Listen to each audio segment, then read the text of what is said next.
Hi there, Marker Boy with you once again in the workshop out in the woods. Here to do a little practical wood turning today. Has this ever happened to you? Have you ever been off the grid, out in the woods, and had a broken tool that grinds the whole job to a halt? Well, today, stick with me, I'm going to attempt to make a new shaft. To buy a replacement is often more than the cost of the new tool, but what we've got here is lots of wood, lots of time, and I've got my old wood lathe with me here. So let's get started.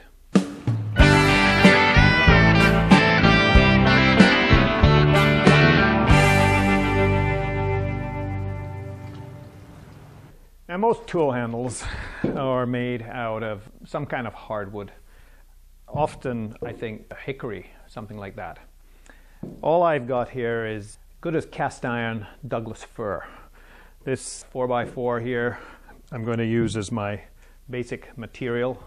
I have an old shaft here that the wood actually doesn't look that great, and it is full of wormholes, but I'm going to use it as a template from which to fashion a new shaft.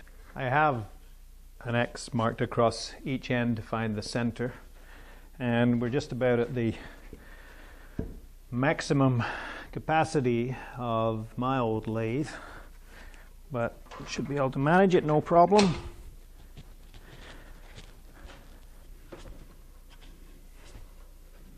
Now, I've made lots of tool handles before, mainly for chisels and files and what have you, which is relatively straightforward on the wood lathe. I'm sure many of you have tried that.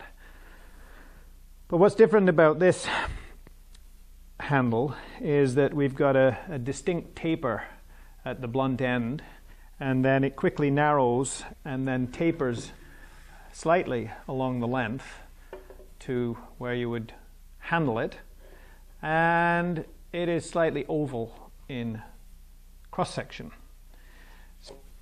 What I'm going to try to do is I'm going to turn it in a round cross-section, make sure I get this taper for the tool end accurate, and then I will take it out of the lathe and do some handwork to get the oval cross-section. You can see from this shot that my template has seen better days, but I'm using it just for that purpose as a template to make sure I get this angle correct. And my primary goal is to make sure that the shaft that I'm making is a good fit in the receiving end of the mattock. It's going to start here using a 1-inch spindle gouge for roughing out purposes.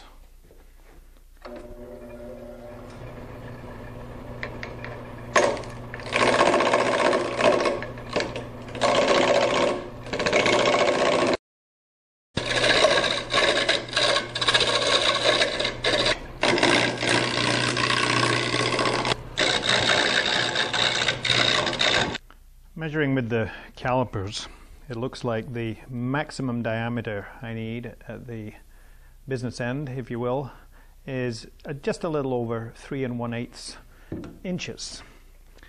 So that's what I have the calipers set to, 3 1/8 inches.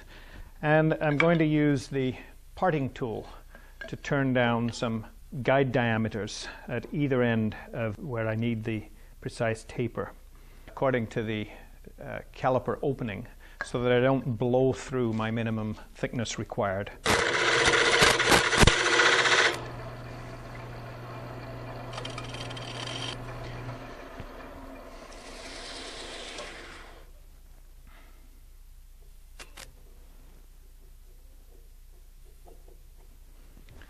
Now, there's lots of fancy tools you can use to achieve guide diameter quickly and easily. I don't have the tools, but at least this is the general idea.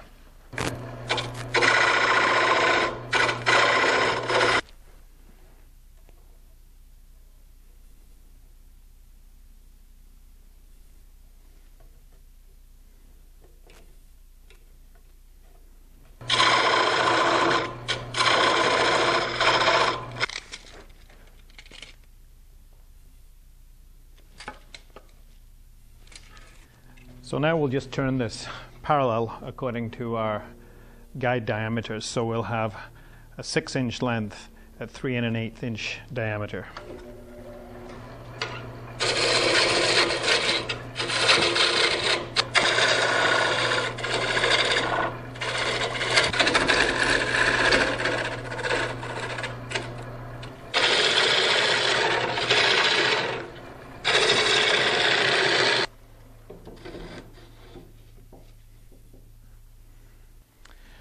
And that's the start of the business end, as I'm calling it, where the shaft will engage the steel mattock.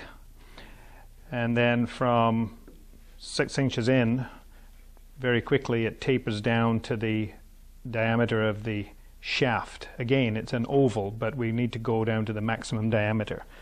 So we have 6 inches of the thicker taper, tapering over a couple of extra inches from 6 to 8 inches down to 1 3/4 maximum diameter.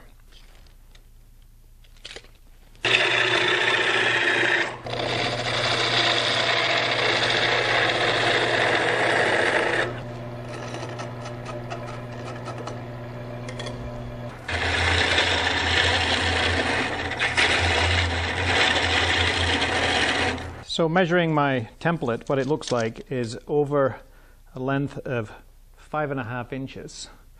I have a taper that goes from 3 1/8 of an inch diameter at one end down to, according to the calipers, a handy dandy 2 1/2 inches diameter, 5 1/2 inches from the end. So that's easy calculating. Those are the maximum and minimum diameter to produce a taper in the round, which we then have to plane by hand. In my case, I don't have any other equipment. I don't have a spoke shave, which I would like right now. I'm going to have to plane it by hand, oval, to fit the receiving end of the mattock.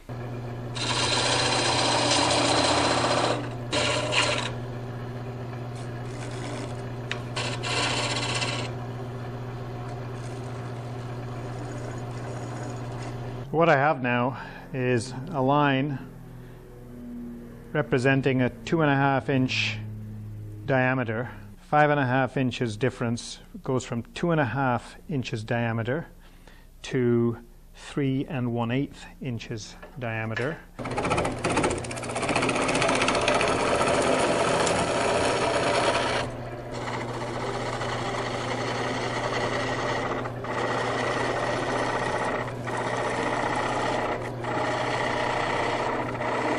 Now I'm going to use a sanding block to make sure that my taper is straight and true. Notice how the two pencil lines are still evident. So that means I haven't blown through my precision diameters.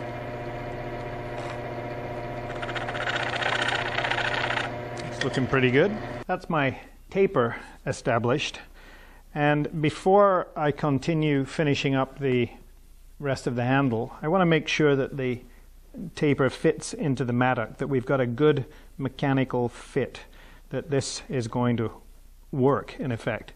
So I'm going to remove it from the lathe and head over to the bench for some hand planing.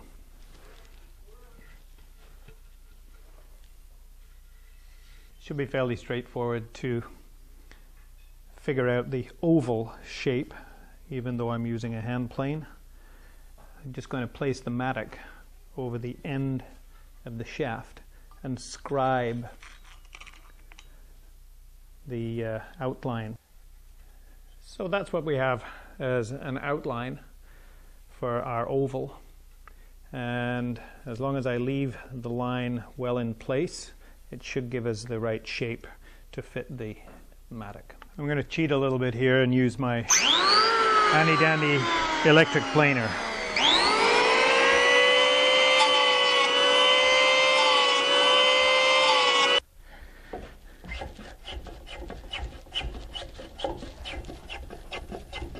Okay, it looks like the rest of this job is going to be all handwork, because in order to test the fit on the mattock, I have to recreate the oval part on the shaft, which I can't do with the equipment I have on this lathe. So I'm going to hand plane it oval all the way down.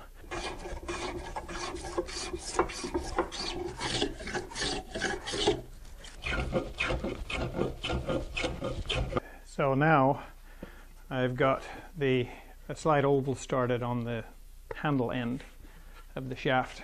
We can now slip the mattock over, slide it all the way down, and see what kind of a fit we have. So we're not undersized, we're still oversized, so there's a little way to go with the planing. But it looks like we're going to get a good fit.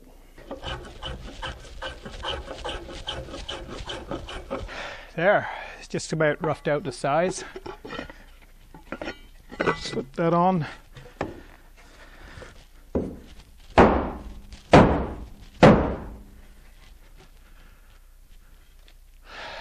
It's a pretty good fit at that end and at that end.